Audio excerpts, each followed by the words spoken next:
Le premier titre donné à l'Église est la maison de Dieu. Mais ici, il nous est nécessaire d'être clair quant à nos termes.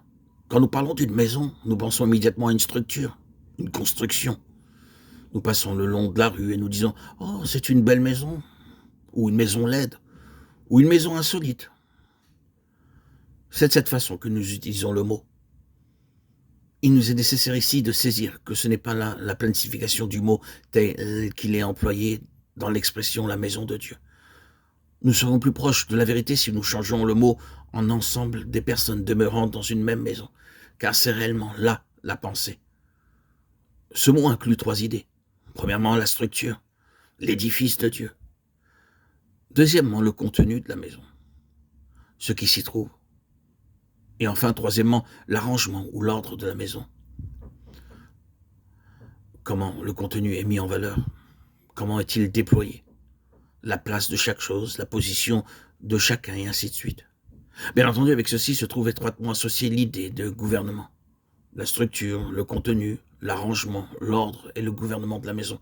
Tout cela est contenu dans cette expression, la maison de Dieu. D'abord, la maison de Dieu est l'édifice de Dieu, la structure de Dieu. Je bâtirai mon église. Ceci appartient à Dieu. L'homme ne peut pas faire cela. Et il est impertinent de s'en saisir et d'en faire la chose de l'homme. La quantité de propriétaires de cet édifice est uniquement réservée à Dieu lui-même. Ensuite, ce qui se trouve dans cette maison est là parce que Dieu l'y a mis. Et rien ne peut avoir une place en tant que pierre vivante dans la maison de Dieu, à moins d'y être placé par Dieu. Vous ne pouvez pas vous joindre à la maison de Dieu de votre propre chef. Vous pouvez parler de joindre l'Église, mais cela appartient entièrement à un autre domaine de choses. Dans le Nouveau Testament, le Seigneur ajoutait à l'Église ceux qui étaient sauvés, Acte 2,47. Le Seigneur ajoutait, seuls ceux que le Seigneur inclut sont dans la maison de Dieu.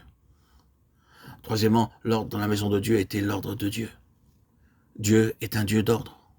Satan est le Dieu de l'anarchie, du dérèglement, de la division. L'ordre dans la maison de Dieu est bel et bien l'ordre de Dieu. Et Dieu a un ordre pour sa maison. Il est très minutieux et exigeant à cet égard. Cela est suffisamment clair par la première lettre aux Colossiens. Si nous ignorons cet ordre-là, si nous le dédaignons, le mettons de côté, ce sera pour notre propre perte, à notre propre détriment. Nous découvrirons que dans nos vies, il y aura de la frustration, de la limitation. Dieu ne mettra pas son sceau sur nous. Le Saint-Esprit est le gardien de l'ordre divin, et donc nous entrerons dans cet ordre-là si nous sommes sous le gouvernement du Saint-Esprit. Notre placement dans la maison de Dieu est la prérogative de Dieu par le Saint-Esprit. La place que nous occupons, la fonction que nous remplissons doivent être désignées par Dieu.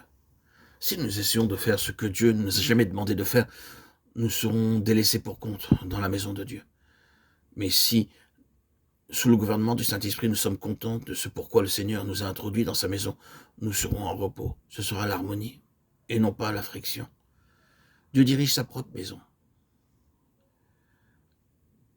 Et comme je l'ai dit dans les précédents audios, ce n'est rien d'autre que de l'impertinence d'entrer dans la maison de Dieu et d'essayer de renverser l'ordre ou d'imposer notre propre ordre. Nous devons toujours chercher à être soumis au Saint-Esprit et à son ordre dans la maison de Dieu.